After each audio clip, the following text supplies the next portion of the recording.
যদি দুটো skew line দেওয়া থাকে আর স্কিউ লাইন দুটোর মধ্যে শর্টেজ ডিসটেন্স বার করতে যায় তাহলে তোমরা কিভাবে করবে? তোমরা অনেকেই জানো ডেড ভ্যালু বার করে নিচে বাই দেওয়ার পরে রুট ওভার করে একটা বড় সড়ো ফর্মুলা আছে স্কিউ লাইনের মধ্যে ডিসটেন্স বার করার জন্য। তোমরা তো জানো যদি লাইন দুটো যদি প্যারালাল হয় অর্থাৎ সমান্তরাল হয় সেক্ষেত্রে ডিসটেন্সটা খুব সহজেই ক্যালকুলেট করতে পারি, কিন্তু স্কিউ লাইন হলে যদি সেটা তোমার কার্টেসিয়ানে দেখ বা ভেক্টর ফর্মে দেখ ব্যাপার দুটো একই।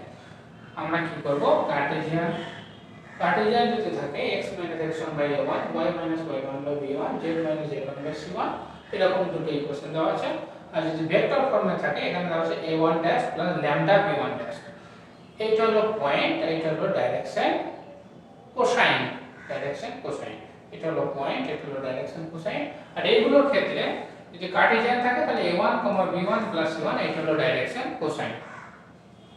সেই ক্ষেত্রে শর্টেজ ডিসটেন্স বার করার একটা ফর্মুলা যেটা খুবই সহজ। তোমরা কি করবে, প্রথমে a2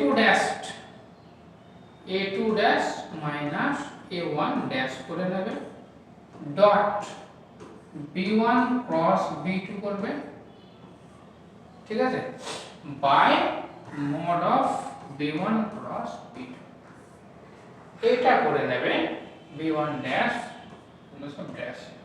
তাহলে তোমাদের শর্টেজ ডিসটেন্স বেরিয়ে যাবে। যেখানে a1 ড্যাশ, আমার a1 ড্যাশটা হলো ওই যে ওখানকার যেটা দেওয়া আছে x1, y1, z1। যদি তুমি কম্পেয়ার করো ভেক্টর রূপের সাথে কার্টেসিয়ান রূপে তাহলে এটা হলো a1। আর b1 ড্যাশ বলতে আমি বোঝাচ্ছি এখানে a1, b1, c1। আর a2 ড্যাশ বলতে বোঝাচ্ছি x2, y2, z2।